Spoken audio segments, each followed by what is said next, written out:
ഇത് മാസ് മോട്ടോഴ്സിൽ നിന്നാണ് ഹീറോൻ്റെ passion pro വണ്ടി വർക്കിന് ചെയ്തിട്ടുണ്ട്. മെയിനായിട്ട് നമുക്ക് പറഞ്ഞത് സ്റ്റാർട്ടിങ് കംപ്ലയിൻറ്റ് ഉണ്ടായിരുന്നു. പിന്നെ എഞ്ചിൻ്റെ സൈഡിൽ നിന്ന് ലെഫ്റ്റ് സൈഡിൽ നിന്ന് ഓയിൽ ലീക്ക് ഉണ്ടായിരുന്നു. സ്റ്റാർട്ടിങ് കംപ്ലയിൻറ്റ് പ്ലഗിൻ്റെയാണ് കാണിച്ചത്. പ്ലഗ് മാറ്റിയിട്ട് വണ്ടി സ്റ്റാർട്ടായി. പിന്നെ പ്രശ്നം കാണിച്ചിട്ടില്ല. സ്റ്റാർട്ടിങ് കംപ്ലയിൻറ്റ് പല രീതിയിൽ വരാം. പക്ഷേ പ്രത്യക്ഷത്തിൽ ഇപ്പോൾ നമുക്ക് കിട്ടിയ കംപ്ലയിൻറ്റ് പ്ലഗ് മാറ്റിയിട്ട് ഇപ്പോൾ വണ്ടി സ്റ്റാർട്ടായി. ഓടിച്ചു നോക്കി വേറെ പ്രോബ്ലം ഒന്നും കാണിക്കുന്നുണ്ടായില്ല. പിന്നെ എഞ്ചിൻ ഓയിലുമായി ബന്ധപ്പെട്ട് നമ്മൾ ഓയിൽ ലീക്കുമായി ബന്ധപ്പെട്ട് ചെക്ക് ചെയ്യുന്ന സമയത്ത് അതിൻ്റെ ഓയിൽ സീലുകളിൽ ലെഫ്റ്റ് സൈഡിൽ തന്നെ ഓയിൽ സീലുകളാണ് കംപ്ലയിൻ്റ് ആകുന്നത്. മെയിനായിട്ട് അതിൻ്റെ ഈ സ്റ്റാർട്ടർ പ്ലേറ്റിൻ്റെ ഭാഗത്ത് തന്നെ ഓയിൽ സീലാണ് പ്രശ്നമാകുന്നത്. അത് നമ്മൾ അഴിച്ച് മാറ്റുന്നുണ്ട്. കൂട്ടത്തിക്കടെ ഈ സൈഡിലുള്ള സ്പോക്കറിൻ്റെ സൈഡ് ഇവിടെയും ചെറിയ നനവ് കാണുന്നുണ്ടോ. അപ്പോൾ അതും മാറ്റി പ്ലഗ് റബ്ബർ മാറ്റി നമ്മൾ ആ ഭാഗത്തുള്ള മാറ്റി ക്ലിയർ ചെയ്യുന്നുണ്ട്. അപ്പോൾ ഒന്ന് ക്ലീൻ ചെയ്ത് നമുക്ക് റീസെറ്റ് ആക്കാം. സാധാരണ രീതിയിൽ ഈ സൈഡിലത്തെ ലീക്ക് വന്നാൽ ഇടയ്ക്ക് വീണ്ടും കാണിക്കാറുണ്ട് ഈ സംഭവം കേട്ടോ.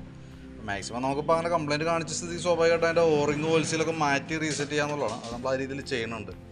പിന്നെ അതേപോലെ തന്നെ എഞ്ചിൻ ഓയിലിൻ്റെ ലെവൽ നമ്മൾ ചെക്ക് ചെയ്തു. നമുക്ക് 900 മില്ലി ഓയിലാണ് വേണ്ടത്. ഇതിപ്പോൾ നിലവിൽ കറക്റ്റ് 1/2 ലിറ്റർ ഉള്ളൂ. 500 ml താഴെ നമുക്കുള്ളൂ. ബാക്കി നമ്മൾ ടോപ്പ് അപ്പ് ചെയ്യേണ്ടതായിട്ടുണ്ട് കേട്ടോ. അപ്പോൾ മാറ്റം ഉണ്ടാകുന്നതാണ് പറഞ്ഞത്. അപ്പോൾ അതാരണം ആ കൂട്ടത്തിൽ കൂടെ തന്നെ പഴയ ഓയിലിൻ്റെ കൂട്ടത്തിൽ തന്നെ ഇപ്പോൾ പുതിയ ഓയിൽ മിക്സ് ചെയ്യേണ്ട അവസ്ഥയാണ്. ടോപ്പ് അപ്പ് എന്ന് പറയുമ്പോൾ കുറവുള്ളത് ഒഴിക്കാന്നുള്ളതാണ് കേട്ടോ. ആ രീതിയിലാണ് പറഞ്ഞേക്കണത്. അപ്പോൾ നമ്മളതിൻ്റെ ഈ ഓയിൽ സീലുകളൊക്കെയാണ് മാറ്റുന്നത്. ഓയിൽ സീലുകൾ ചേഞ്ച് ചെയ്തിട്ടുണ്ട്. ഓയിൽ സീലാണ് അതിൻ്റെ സൈഡിലുണ്ട് ഗ്യാസ്കറ്റ് റബ്ബർ, പ്ലഗ് റബ്ബറാണത്, ഗ്യാസ്കറ്റ്, അതിൻ്റെ ഉള്ളിൽ തന്നെ ഓറിങ്. ഇത്ര ഐറ്റംസ് നമ്മൾ മാറ്റി റീസെറ്റ് ആക്കുന്നുണ്ട് കേട്ടോ. അപ്പോൾ ഞാൻ ഡീറ്റെയിൽസ് ജസ്റ്റ് അയച്ചു കഴിഞ്ഞപ്പോൾ എൻ്റെ കംപ്ലയിൻറ്റിൻ്റെ ഡീറ്റെയിൽസ് ഒന്ന് അപ്ഡേറ്റ് ചെയ്യുന്നുള്ളൂ. വർക്ക് കംപ്ലീറ്റ് ആക്കുമ്പോൾ വിളിച്ചോളാം. വേറെ നമുക്ക് ജനറലായിട്ട് സർവീസോ കാര്യങ്ങളൊന്നും പറഞ്ഞിട്ടില്ല. അപ്പോൾ അതുകൊണ്ട് പറഞ്ഞേക്കണ കേസ് മാത്രമാണ് നമ്മൾ നോക്കുള്ളൂ. ജനറൽ സർവീസൊക്കെ ആണെങ്കിലാണ് ബാക്കിയത്തെ കോമൺ ആയിട്ട് നമ്മൾ ചെക്ക് ചെയ്യുള്ളൂ. ഇത് പ്രത്യേകിച്ച് അങ്ങനെ കംപ്ലയിൻ്റ് ഒന്നും നമ്മളത് പറഞ്ഞിട്ടില്ല. ഈ പറഞ്ഞ വർക്ക് മാത്രമാണ് ചെയ്താൽ മതി എന്ന് പറഞ്ഞേ.